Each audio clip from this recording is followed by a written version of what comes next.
Mi nombre es Adrián Magaldi de la Universidad de Cantabria y en primer lugar quería agradecer a los organizadores la posibilidad de participar en este congreso con esta breve comunicación que lleva por título El archivo de Joaquín Ruiz Jiménez, papeles de un disidente en busca del diálogo. Me voy a centrar en esta comunicación en la figura de Joaquín Ruiz Jiménez, quien probablemente se trate de una de las figuras más singulares del siglo XX español. Nacido en 1912, sus convicciones católicas le llevaron a vincularse con la Asociación Católica Nacional de Propagandistas, situándose durante la Segunda República en un nacionalcatolicismo con cierta influencia falangista que le llevó a ser apresado en el Madrid republicano tras el estallido de la Guerra Civil. Después de un breve paso por la cárcel Modelo y una etapa de refugio en diferentes embajadas en Madrid, pasó a zona sublevada y combatió junto a las tropas del general Franco, tras cuya victoria inició una dictadura a la que Ruiz Jiménez sirvió desde diversos cargos como director del Instituto de Cultura Hispánica, embajador ante el Vaticano o ministro de Educación Nacional. Sin embargo, su destitución en 1956, la influencia del Concilio Vaticano II y, sobre todo, el contacto con una nueva realidad social a la que había conocido desde su cargo como presidente de Perkins, le llevaron a un progresivo abandono de sus convicciones nacionalcatólicas para abrazar una democracia cristiana de honda preocupación social tendente hacia un socialismo cristiano no del todo definido. En ese nuevo posicionamiento, muy pronto destacó como creador de la revista antifranquista Cuadernos para el Diálogo, convertida en el mayor ejemplo de ese parlamento de papel previo a la democratización del país, pero entre sus actuaciones también destacó su labor como dirigente de la democracia cristiana antifranquista al frente del partido Izquierda Democrática o su actuación en la defensa de numerosos presos antifranquistas dada su condición de abogado. Llegada la transición, fracasó en las elecciones de 1977 en su candidatura como líder de la democracia cristiana española, aunque la nueva democracia dejaría a este viejo disidente un lugar reservado como primer defensor del pueblo entre 1982 y 1987, año en que abandonó dicho cargo para pasar a presidir UNICEF España, que sería el último cargo público que desempeñó antes de su muerte en 2009. Se trata así de una figura de larga trayectoria, lo que le permitió recopilar una vasta documentación que permaneció recluida, que permaneció oculta durante su vida para desconocimiento incluso de su propia familia, que no pareció tener conciencia de la ingente cantidad de documentación que Ruiz Jiménez estuvo recopilando durante toda su vida, pues además durante sus últimos años de vida permaneció en un cierto silencio como inserto en una meditación, en un examen de conciencia crítico respecto a lo que había supuesto su propio pasado, su pasado colaboracionista con la dictadura franquista. Toda esa documentación apareció, sin embargo, de una forma singular. Estando la familia reunida en la finca familiar de Hoyo de Manzanares, donde tenían el pequeño palacete que podéis observar en la imagen que había mandado construir el padre del propio Ruiz Jiménez, cuando éste era ministro de Alfonso XIII y que ese palacete hoy en día es la sede de la Universidad de Nebrija, pues estando la familia allí reunida, Icía Ruiz Jiménez, nieta del propio Joaquín Ruiz Jiménez,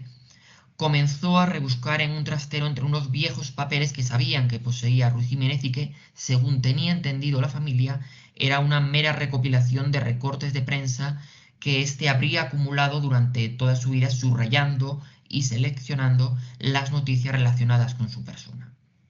Pues Icía Ruiz Jiménez comenzó a buscar sin dar mayor importancia a aquellas cajas, pero entonces apareció el propio Joaquín Ruiz Jiménez y parece que rompió su silencio preguntándola: ¿qué haces? ¿Quemando mi vida?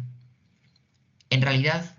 aquello que había conservado no eran solo recortes de prensa, sino que era la recopilación de los documentos de toda una vida.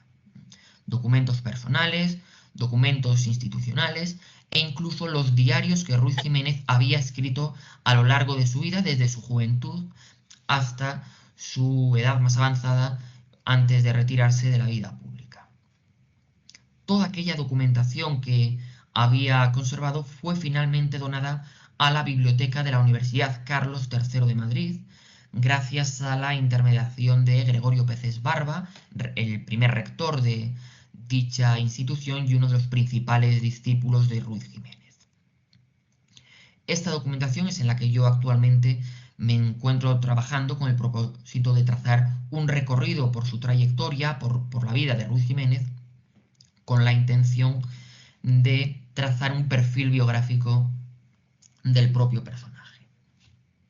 Entre los materiales que estoy pudiendo consultar se incluye documentación de enorme valor: sus diarios personales, papeles gubernamentales de su etapa como ministro franquista, documentación de su posterior actuación desde las filas democristianas,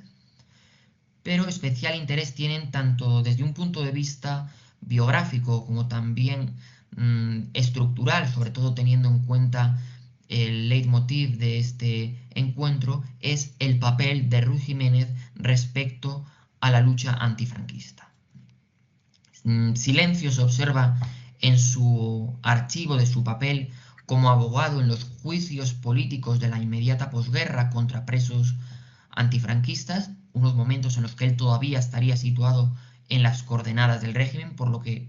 no es arriesgado intuir un cierto olor a fuente primaria quemada que sobrevuela en tantos archivos personales. Pero sin embargo, para el estudio de esta lucha antifranquista, de esta represalia contra la resistencia antifranquista, resulta de mayor valor la documentación posterior a los años 50. Una documentación donde el archivo personal de Ruiz Jiménez respecto a estas temáticas se centra principalmente en 4 cuestiones. En primer lugar, habría que señalar los papeles de sus años como presidente de la empresa Perkins, empresa a la cual llegó como una cierta recompensa dentro de los márgenes del régimen franquista, pero en la que muy pronto su catolicismo social comenzó a confraternizar con las demandas laborales de ciertos sectores que estaban promoviendo un entrismo en las estructuras del sindicato vertical bajo el liderazgo de 2 trabajadores de la empresa, Marcelino Camacho y Julián Ariza. Y es que lo que encontramos a través de la documentación personal de Ruiz Jiménez y de los papeles de la directiva de Perkins es un reflejo de las primeras actuaciones de lo que muy pronto acabaría convirtiéndose en comisiones obreras, en torno a esos 2 hombres con los que desde ese momento Joaquín Ruiz Jiménez desarrolló una estrecha relación personal. En segundo lugar, encontramos el valor de su papel como abogado antifranquista en defensa de numerosas personas que sufrieron la represión del régimen durante los años 60 y los años 70. Esto incluye tanto a sectores sindicales a los que ha conocido durante una experiencia laboral que muy pronto llegó a su fin después de que sus posiciones le lleven a ser apartado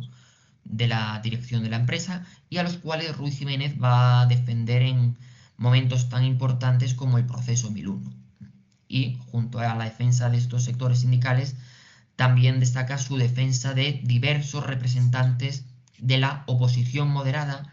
que sufren la represión del régimen durante estos años, como son algunos de los implicados en el denominado contubernio de Múnich o algunos de los represaliados durante el estado de excepción del año 1969, entre los cuales se van a encontrar algunos de sus compañeros de Izquierda Democrática y también algunos compañeros de la revista Cuadernos para el Diálogo. Y es que, en tercer lugar, otro de los elementos a través de los cuales el archivo personal de Ruiz Jiménez arroja luces por la propia historia de Cuadernos para el Diálogo y los constantes intentos de la censura franquista de actuar contra la misma, lo cual llevará finalmente a que Ruiz Jiménez sea apartado de la dirección en esta representación de una represión informativa que la famosa Ley Fraga en ningún momento llegó a difuminar. Y finalmente, en cuarto lugar, también es de interés las campañas de Ruiz Jiménez para alcanzar la presidencia del Colegio de Abogados de Madrid y poder poner dicha institución al servicio de una concepción del derecho favorable a los derechos humanos, encontrándose constantemente sus candidaturas con la problemática de un régimen que promovía unos candidatos alternativos más favorables a sus propios intereses. Se trata, en definitiva, de una enorme cantidad de información para el estudio de nuestro pasado reciente, que tiene un enorme valor y toda la documentación se encuentra completamente digitalizada en formato PDF y se puede consultar tanto en las instalaciones de la propia biblioteca de la Universidad Carlos III como también, y resulta de especial interés gracias al trabajo de sus bibliotecarios, mediante solicitudes realizadas a través del correo en las cuales los propios trabajadores de la biblioteca te remiten dicha documentación a través de herramientas como WeTransfer o como FileSender. Así, aparentemente, esto simboliza una digitalización de las fuentes primarias que nos da un enorme acceso y posibilidad de trabajo a los investigadores interesados por estas cuestiones. Pero, por desgracia, estas posibilidades